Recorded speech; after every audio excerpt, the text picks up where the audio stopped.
Selamat pagi, bertemu kembali dengan saya, Eva Presilia Yohana, CGB Angkatan 9, dari SMA Negeri 1 Alfa Umbal Laut, Kabupaten Kupang, Provinsi Nusa Tenggara Timur. Pada kesempatan kali ini, saya akan mempraktekkan coaching supervisi akademik bersama rekan saya. Perkenalkan, Kriswinda Nino sebagai guru bahasa Indonesia. Terima kasih. Jadi pada saat ini saya akan mempraktekkan praobservasi sebelum kegiatan coaching supervisi akademik. Mari saksikan bagaimana praktek praobservasi. Selamat pagi Ibu. Pagi. Ibu, terima kasih sudah memberikan kesempatan dan waktunya untuk kita melakukan kegiatan praobservasi sebelum coaching supervisi akademik yang akan saya lakukan besok hari untuk masuk di kelas Ibu. Nah, sebelum itu saya akan menyampaikan tentang tujuan dari supervisi akademik ini. Yang pertama itu saya berharap atau tujuan dari supervisi ini adalah untuk membantu mengembangkan kompetensi mengajar dari Ibu Kriswinda, dan yang kedua juga untuk mengecek kesiapan tentang melakukan dalam pembelajaran di kelas. Nah, setelah itu, selain dari tujuan supervisi ini, mungkin apa yang akan Ibu harapkan dari kegiatan supervisi akademik ini? Baik Ibu Eva, yang saya harapkan dari kegiatan supervisi akademik ini, dengan adanya coaching, Ibu sebagai supervisor dapat menilai kegiatan pembelajaran saya, dapat memberikan masukan-masukan serta sharing sehingga ke depan dapat mengembangkan kompetensi saya sebagai seorang guru dalam kegiatan pembelajaran. Terima kasih Ibu, semoga harapan itu bisa terwujud ya. Dan selain dari harapan Ibu, Ibu ini guru dari mata pelajaran Bahasa Indonesia Ibu. Dan untuk pelajaran bahasa Indonesia ini pasti di setiap kompetensi dasarnya ada tujuan pembelajaran. Mungkin kalau bisa saya tahu apa tujuan pembelajaran untuk yang akan Ibu di pembelajaran selanjutnya di kelas. Baik Ibu Eva, untuk tujuan pembelajaran untuk pertemuan besok yang akan Ibu coaching, yaitu tentang teks prosedur, yaitu peserta didik dapat mengembangkan teks prosedur dengan memerhatikan hasil analisis terhadap isi, struktur, dan kebahasaan. Dalam hal ini, ketika menerapkan tujuan pembelajaran ini, saya berharap setelah kegiatan pembelajaran dilakukan, siswa dapat menguasai kompetensi kemampuan berbicara dan menulis. Karena dari kegiatan pembelajaran mereka dituntut untuk bisa menulis sebuah teks prosedur dan bahkan membuat video tentang teks prosedur. Sehingga kompetensi yang tercapai adalah kompetensi kemampuan berbicara dan menulis.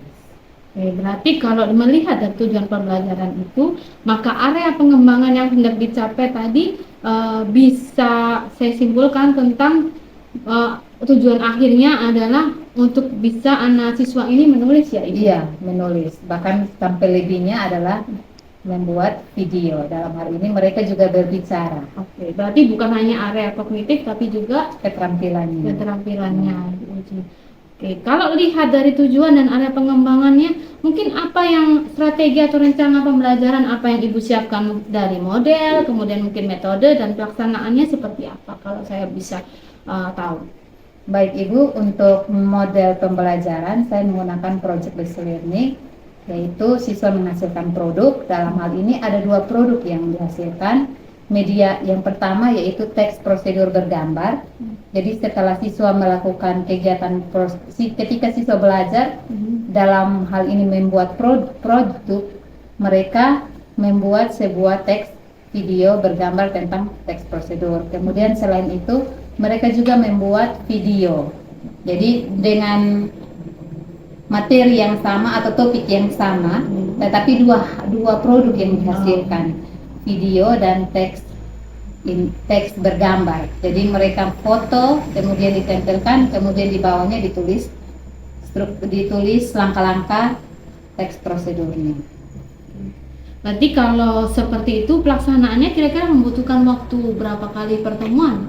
2 kali, Ibu. Jadi pertemuan pertama kita melakukan kegiatan menonton video itu sebagai stimulus agar merangsang siswa untuk mampu menciptakan sebuah video teks prosedur. Kemudian dilanjutkan dengan saya membagi siswa dalam kelompok kecil, kemudian di dalam kelompok kecil itu mereka berunding menentukan hal apa atau topik apa yang mau mereka angkat untuk dijadikan sebuah teks prosedur. Kemudian mereka mulai menulis langkah-langkah, bahan. Kemudian untuk pembuatan videonya mereka lakukan di luar kelas dengan terbimbing oleh saya. Jadi selama kegiatan pembelajaran di luar kelas, di jam-jam kosong saya tetap mengawasi atau mengontrol ketika mereka melakukan video atau praktek teks prosedurnya. Berarti tetap ada bimbingan dan arahan dari Ibu tentang pembuatan dari yang produk dari hasil dari pembelajaran tadi ya? Iya, tetap di bawah pengawasan saya walaupun sudah di luar jam pelajaran bahasa Indonesia. Setelah saya mendengarkan penjelasan Ibu, tadi anak-anak tujuan akhirnya adalah membuat produk, kemudian ada Ibu kasih bimbingan, arahan, dan pengawasan, sampai akhirnya dari video itu menuliskan teks prosedur. Dari itu tadi, mungkin tadi saya belum dengar media apa yang akan Ibu gunakan dan bagaimana pembagian atau kelompok atau mungkin dikerjakan secara individu atau seperti apa Ibu sistem dalam pengerjaan ini produknya ini. Baik Ibu Eva, untuk media pembelajaran yang saya gunakan di sini, yang pertama yaitu ada video, tayangan video itu sebagai media, kemudian Salindia atau PPT, kemudian yang untuk praktiknya sampai mereka bisa menghasilkan produk adalah media benda nyata. Jadi misalnya mereka mau menanam tomat, mereka bawa alat dan bahannya, kemudian mereka praktikkan langkah-langkah menanam tomatnya sampai selesai. Jadi dari situ mereka memastikan bahwa langkah yang mereka sampaikan itu atau tahap-tahapan yang mereka sampaikan itu tidak salah karena sudah diuji coba atau dipraktikkan sebelumnya. Kemudian ini tadi pembagian kelompoknya itu bagaimana Ibu? Oh iya, untuk pembagian kelompok Ibu, saya membagi secara acak. Jadi biasanya saya membagi mereka dengan cara berhitung. Misalnya kalau saya mau 5 kelompok ya hitung 1 sampai 5, kemudian selesai sampai dengan orang terakhir. Jadi seperti itu. Oke, jadi saya bisa simpulkan sebelum kita akhiri untuk kegiatan praobservasi ini, saya simpulkan dari perbincangan kita kali ini sebelum saya masuk ke kelas yang akan Ibu nanti ini praktekkan pada supervisi akademik. Jadi anak-anak ini dengan pembelajaran problem based learning ya, Ibu yang project, betul. Karena tadi ada hasil produknya ya, sebuah video dan itu adalah sebuah mungkin pembelajaran diferensiasi juga untuk anak-anak karena masing-masing mereka membuat project atau produk yang hasilnya adalah menyesuaikan dengan apa yang sebenarnya ingin mereka tulis untuk tes prosedur tadi. Jadi apa yang mereka suka atau hobi dan minat di situ. Dan semoga tadi dari tujuan yang akan Ibu ingin capai pada pembelajaran besok bisa tercapai juga, metode dan model dan pelaksanaannya juga bisa berjalan lancar. Mungkin ini adalah akhir dari perbincangan untuk kegiatan praobservasi kali ini, dan setelah itu saya akan masuk di jam mengajar Ibu di kelas yang akan Ibu tentukan di besok di kelas mana, mungkin sebelah atau menyesuaikan dengan ini kompetensi dasarnya dan materinya. Setelah itu baru kita bertemu lagi dengan kegiatan pasca observasi. Oke, terima kasih Ibu Kriswinda sudah meluangkan waktunya. Sekian dan terima kasih. Baik, Ibu. Siap. Hormat. Selamat Ibu. Apa kabar semuanya? Baik. Pertemuan sebelumnya kita belajar tadi tentang apa?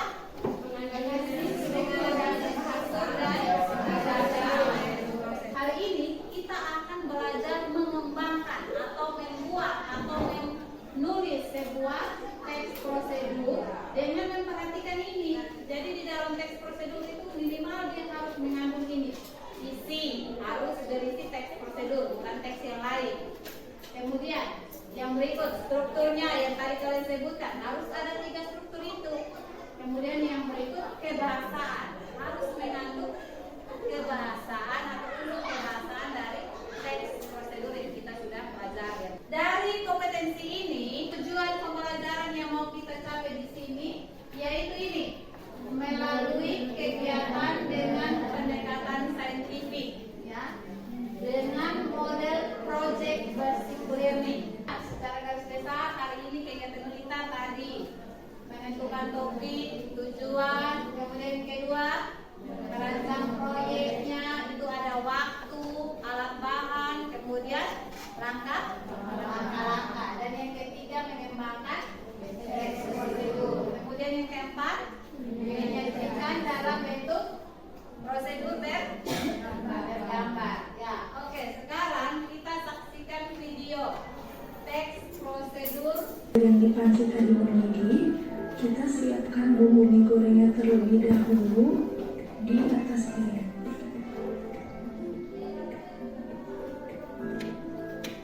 Kemudian setelah airnya sudah mendidih, kita masukkan mie-nya. Setelah telur dan mie dimasukkan, kita tunggu selama kurang lebih 2-3 menit sambil diaduk perlahan. Ya, jadi tadi sudah nonton ya videonya? Sudah. Tentang apa? Cara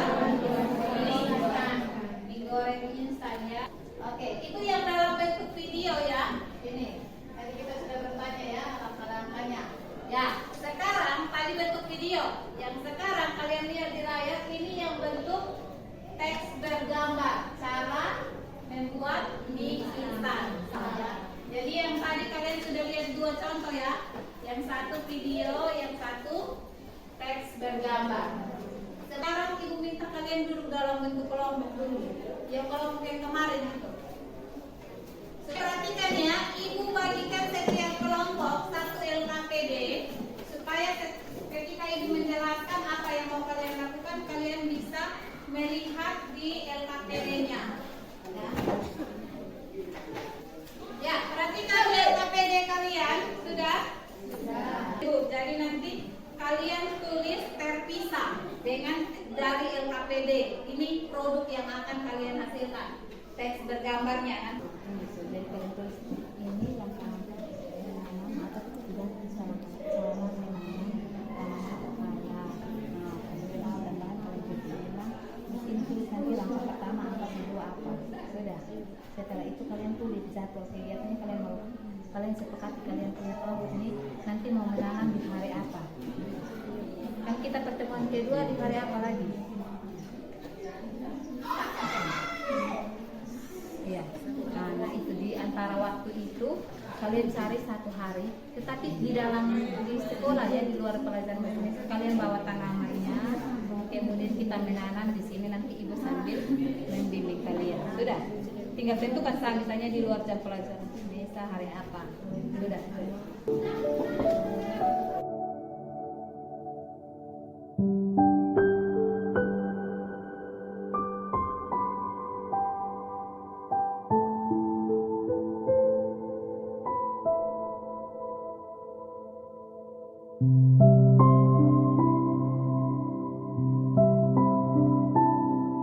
Sudah ada bukti foto kok, kemarin kalian pun kegiatan sudah ada, ibu mau lihat coba.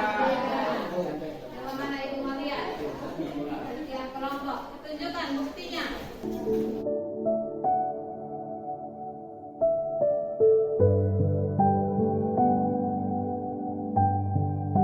Bukti dokumentasi kalian itu sekarang kalian sajikan dalam bentuk teks bergambar.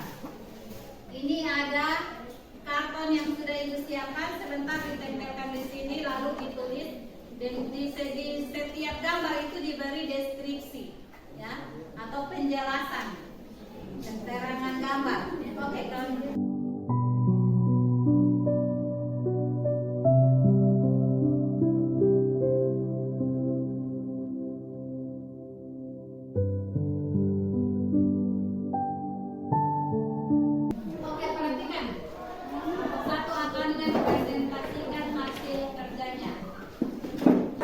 langkahnya yang pertama itu siapkan alat dan bahan. Alatnya itu berupa polybag, parang, ember, gayung, dan batu. Bahannya itu berupa tanah, sekam, anakan tomat, dan air.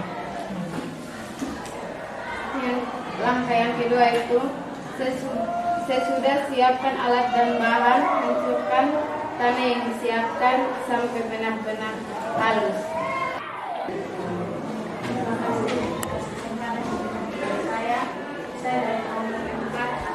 Saya meminta dari kelima unsur pembahasan ini dari teks Anda, saya ingin meminta contohnya dari yang kata inspiratif, pernyataan persuasif, kata teknis, konjungsi, dan deskripsi alat dan bahan. Berapa langkah yang kita lalui? Pertama kita apa? Tentukan topik dan tujuan. Kemudian yang kedua kita apa? Langkah-langkah. Kemudian yang ketiga apa? Yang ketiga buat jadwal kegiatan ya. Ini kita buat jadwal, setelah tentukan tujuan kita buat jadwal kegiatan.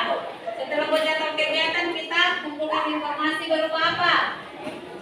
Alat, bahan, apa lagi? Langkah-langkah. Kemudian apa lagi? Kesimpulan ya. Nanti setelah buat kesimpulan, setelah itu disusun dalam bentuk sebuah teks dengan memperhatikan apa? Isi, struktur dan ya. Oke, hari ini cukup sekian pertemuan kita.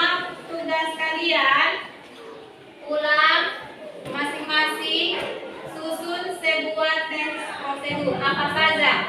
Selamat pagi, bertemu kembali dengan saya Eva Priscilia Yohana, SPDGR dari SMA Negeri 1 Avoang Barat Laut, Kabupaten Kupang, Provinsi Nusa Tenggara Timur. Dan saya sendiri adalah CGP Angkatan 9.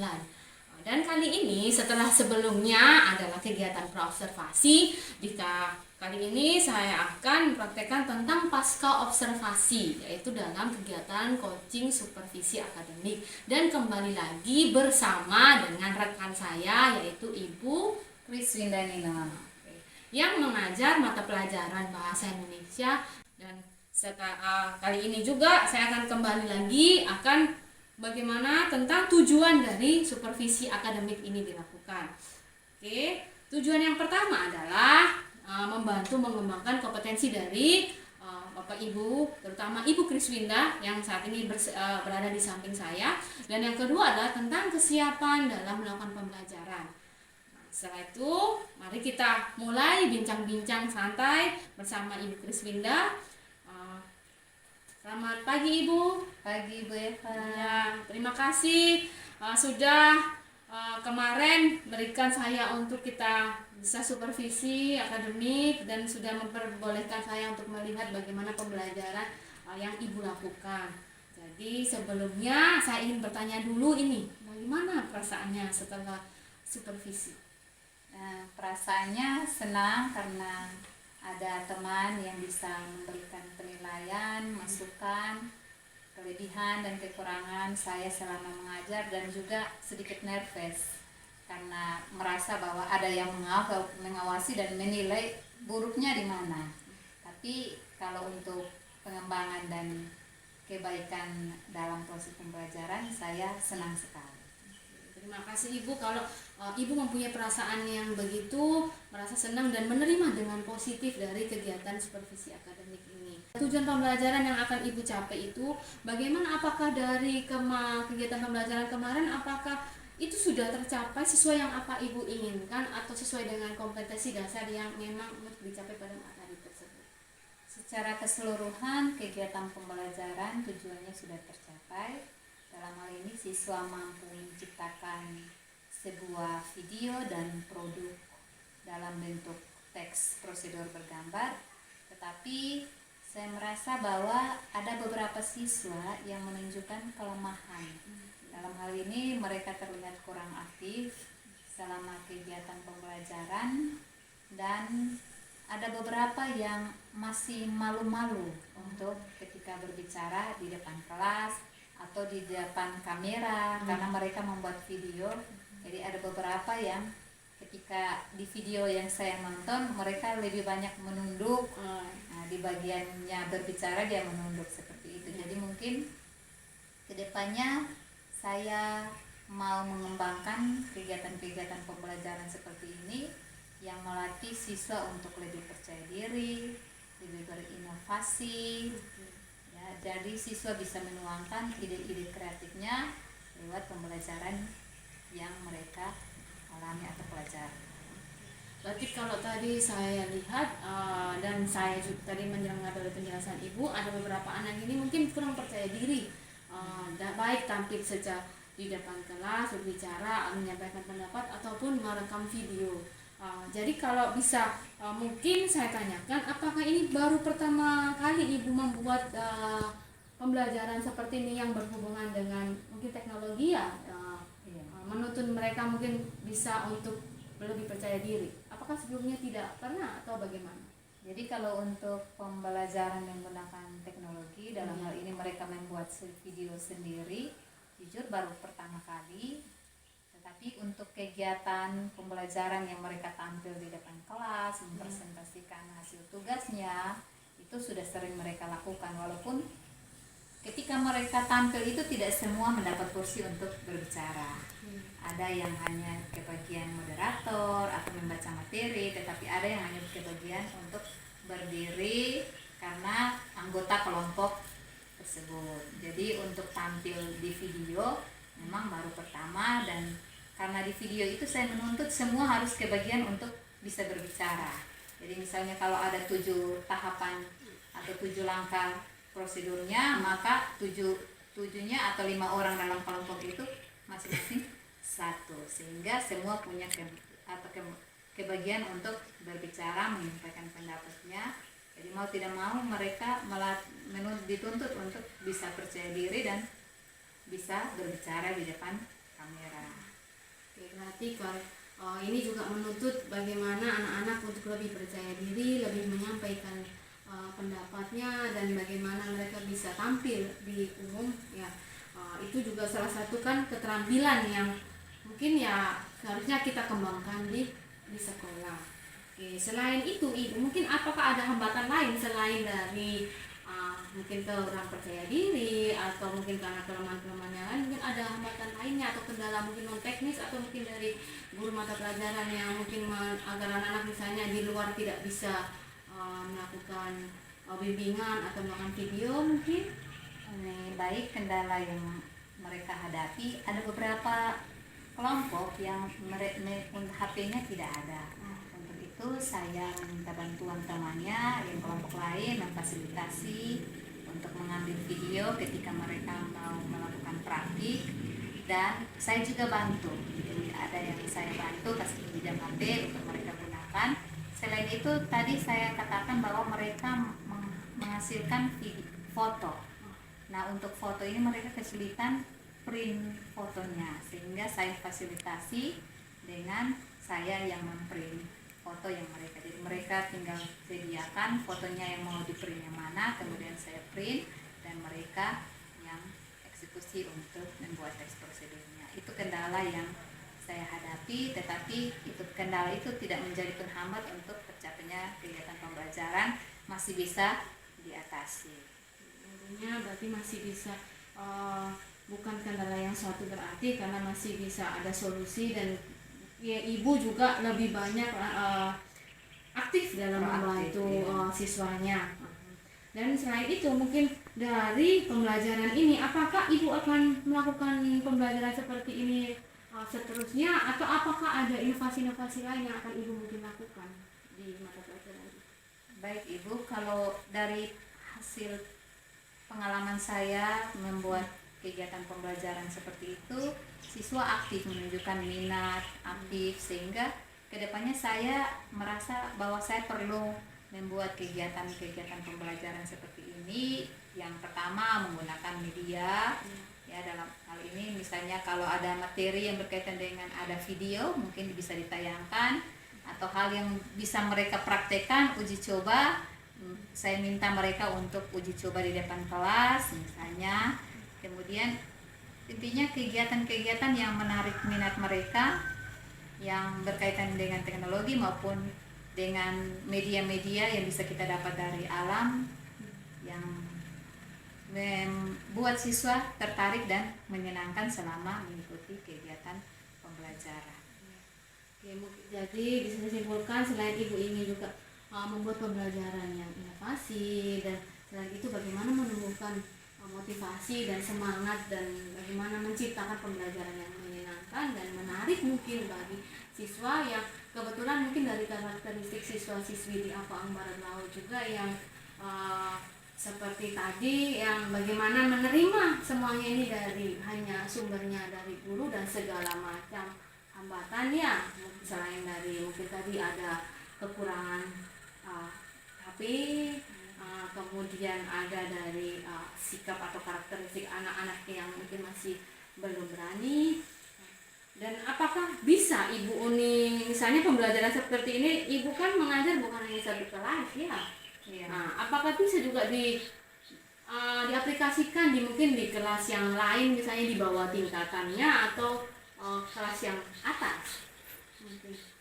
Bisa Ibu, saya pernah mencoba kemarin materi awal juga tentang teks laporan hasil observasi itu di kelas 10. Jadi saya meminta siswa kelas 10 mereka mengobservasi sebuah objek.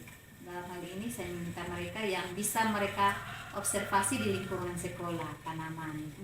Ya, dan saya meminta mereka tidak hanya amati, lihat, selesai, tapi mereka juga menunjukkan misalnya foto. Misalnya kalau mereka bilang batang daunnya berbentuk jari, nah maka mereka foto, ada dilengkapi dengan foto. Jadi mereka menunjukkan dengan bukti foto atau kegiatan selama mereka melakukan observasi. Atau misalnya ada mereka mengamati sampah, maka mereka menunjukkan, misalnya mereka bagi sampah anorganik dan organik, mereka foto mana jenis sampah anorganik, mana organik. Jadi seperti itu. Jadi untuk di sekolah kita kan untuk media pembelajarannya belum terlalu menunjang sarana-sarananya. Jadi saya menggunakan apa yang ada dan yang bisa untuk mengembangkan kemampuan siswa. Jadi walaupun teknologinya belum banyak, tapi apa yang ada yang bisa mereka gunakan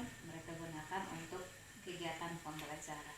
Ya, betul sekali Ibu. Itu juga kan suatu strategi dari Ibu sebagai guru yang memang lebih mengetahui tentang karakteristik mata pelajaran Ibu, juga bagaimana kompetensi dasarnya. Sebagai guru kita juga harus tahu, dan selain itu juga itu merupakan pembelajaran kontekstual yang memanfaatkan alam sekitarnya, tidak menuntut selalu melulu tentang pembelajaran berbasis teknologi yang mungkin di daerah kita khususnya ini adalah daerah yang kesulitan tentang masalah teknologi, kemudian masalah jaringan internet, dan kemungkinan, dan selain itu adalah kemampuan dari para siswa-siswi dari SMA Negeri 1 Apaang Barat Laut sendiri.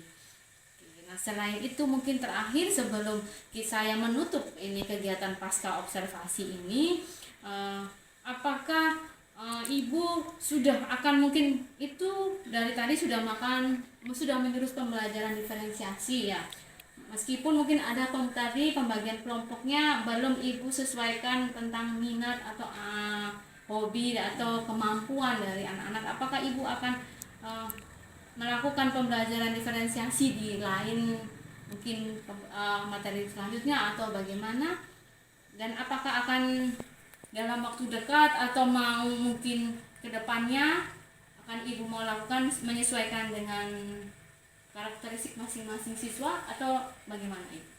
Ya, baik Ibu, mungkin untuk kegiatan pembelajaran diferensiasinya dalam hal ini pembagian kelompok belum nampak berdiferensiasi berdasarkan karakter, kemampuan siswa.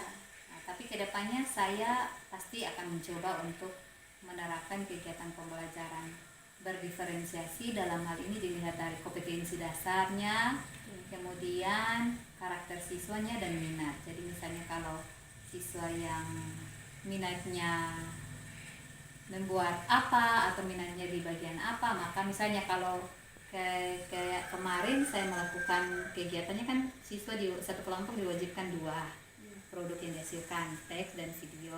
Sedangkan kalau misalnya di bagian diferensiasi, maka saya berikan mereka pilihan mau menghasilkan produk teksnya atau videonya. Jadi mungkin itu yang ke depan misalnya saya bisa lakukan, atau dalam kegiatan-kegiatan pembelajaran lain saya tampilkan media pembelajaran berdiferensiasi atau kelompok yang berdiferensiasi. Terima kasih Ibu atas bincang-bincang pada kesempatan kali ini, dan terima kasih juga saya juga diperbolehkan untuk melihat pembelajaran yang Ibu lakukan. Mungkin ini bukan terakhir, bisa kedua, ketiga, dan seterusnya kita bagaimana melihat atau mengembangkan kompetensi masing-masing. Mungkin nanti Ibu juga bisa masuk di kelas saya. Oke, mungkin sekian. Terima kasih dan Terima kasih selamat juga Ibu. Ya, selamat pagi Ibu. Pagi.